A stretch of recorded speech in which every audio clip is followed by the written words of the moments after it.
오늘은 조금 무거운 이야기로 영상을 시작해볼까 합니다. 바로 도박에 빠지는 이유, 즉 도박 중독에 대해서 이야기해보고자 하는데요. 사실 그동안 이 주제에 대해 심도 있게 다룬 적은 없는 것 같기도 하고, 아무래도 제가 총판인 만큼 누구보다 업계에서 도박 중독에 대한 위험성과 사례에 대해 잘 알고 있다고 생각이 듭니다. 여러분, 제 가까운 지인 중에서도 도박에 빠져 패가 망신한 친구가 있었습니다. 이 친구는 도박에 푹 빠져서 모아둔 돈을 전부 날리고 빚까지 지는 게 흔한 일이었죠. 친구는 도박에 빠져 4년간 약 3억 원을 날렸고 지금은 1억 원 이상의 빚더미에 올라앉은 사람입니다. 그 과정에서 혼자만 망가진 게 아니라 가족까지 함께 무너졌습니다. 친구는 4년 전 처음으로 바카라 게임에 손을 대게 되었습니다. 심심해서 재미로 시작하게 된 그때는 그게 이렇게 큰 문제가 될 줄은 몰랐겠죠. 몇천 원, 몇만 원에서 시작했던 도박은 점점 액수가 커졌고 어느새 친구는 3억 원을 잃고 있었습니다. 하지만 그때도 멈추지 못했습니다. 심지어 직장에서 공금을 빼돌려 도박 자금으로 사용했어요. 회사에서 걸리면 큰일 나는 상황이었죠. 그래서 급하게 어머니나 지인들에게 돈을 빌려 메꾸고 다시 도박을 했습니다. 결국 그 짓이 지겨워서 회사도 그만두었지만 도박은 끊을 수 없었습니다. 회사를 그만두고 새 출발을 하고 싶었지만 도박 중독은 생각보다 끈질겼습니다. 빚은 계속 불어나고 심지어 어머니 몰래 대출을 받아 도박을 이어갔어요. 가족들이 울며 불며 말렸지만 중독된 친구는 매번 같은 잘못을 반복했습니다. 대출을 받고 어머니의 통장에서 몰래 돈을 빼서 다시 도박을 했죠. 하루 만에 수백만 원을 잃어도 다음날 또 도박할 생각뿐이었어요. 그럴 때마다 이번엔 다를 거야 라고 스스로를 속였지만 결과는 매번 같았습니다. 가장 고통스러운 건 어머니였습니다. 아버지가 돌아가신 후 어머니는 작은 슈퍼를 운영하며 힘겹게 우리 가족을 부양하셨는데 그런 어머니에게마저 손을 벌려 도박 자금을 충당했죠. 제가 친구 부모님께 절대 돈을 빌려주지 마세요 라고 수도 없이 말했어요. 어머니는 친구를 위해 빚을 대신 갚아주셨지만 다시 도박으로 그 돈을 날렸습니다. 어머니는 울며 그만하라고 말했지만 친구는 자신을 통제할 수가 없었습니다. 그렇게 몇 번이고 약속을 어겼습니다. 어머니는 친구를 믿고 다시 도와주셨지만 그 믿음을 또 배신했죠. 그때 느꼈죠. 이 세상에서 가족을 가장 슬프고 아프게 하는 병이 바로 도박 중독이라는 것을요. 지금 친구는 이 모든 것을 후회하며 저에게 이 이야기를 해줬습니다. 도박은 한 번 빠지면 나올 수 없는 깊은 구렁텅이입니다. 가족을 망가뜨리고 내 자신까지 파멸에 이르게 하죠. 여러분이 혹시라도 도박에 손을 대고 있다면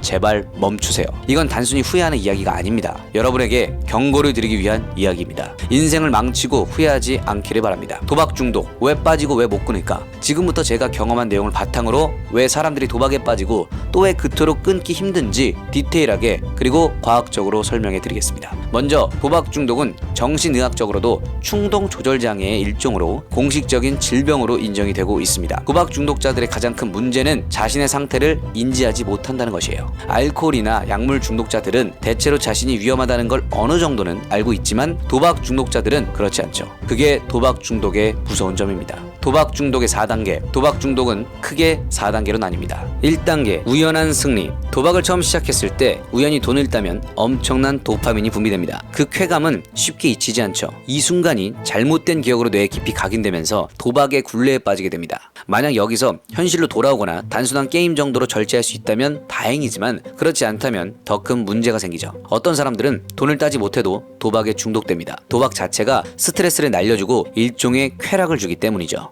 2단계, 손실의 단계. 이 단계에서는 잃는 것이 시작됩니다. 돈을 잃어도 도박을 멈출 수가 없어요. 가족이나 친구들과의 인연도 끊기고 모든 것을 잃어가지만 도박에서 손을 떼지 못하는 거죠. 사실 돈을 따더라도 금방 다시 잃어버리기 때문에 의미가 없습니다. 3단계, 절박함. 이 단계에 이르면 돈은 더 이상 중요한 게 아닙니다. 그냥 도박 없이 살 수 없는 상태에 이른 겁니다. 도박이 인생의 전부가 되어버린 상태죠. 4단계, 파국. 마지막 단계는 극단으로 치닫습니다. 범죄를 저지르거나 심지어 스스로 생을 마감하는 일도 발생할 수 있습니다. 빚은 이미 산더미처럼 쌓였고 더 이상 돈을 빌릴 곳도 없습니다. 이때는 불법적인 방법으로 자금을 마련하려 하거나 도박을 하지 못하는 절망감에 극단적인 선택을 하게 되는 경우도 많습니다. 여기까지 오면 혼자서 도박을 끊는 것은 불가능에 가깝습니다. 단순히 의지의 문제가 아니라 뇌가 충동을 조절하지 못하게 된 것이기 때문이죠. 3단계를 넘긴 순간 스스로 도박에서 빠져나오는 것은 사실상 불가능하다고 보시면 됩니다. 이는 절제라던가 멘탈의 문제가 아닌 신체적으로 뇌의 충동 조절과 선택을 담당하는 부분이 기능을 못하는 것이기에 혼자서는 치료가 불가능하죠.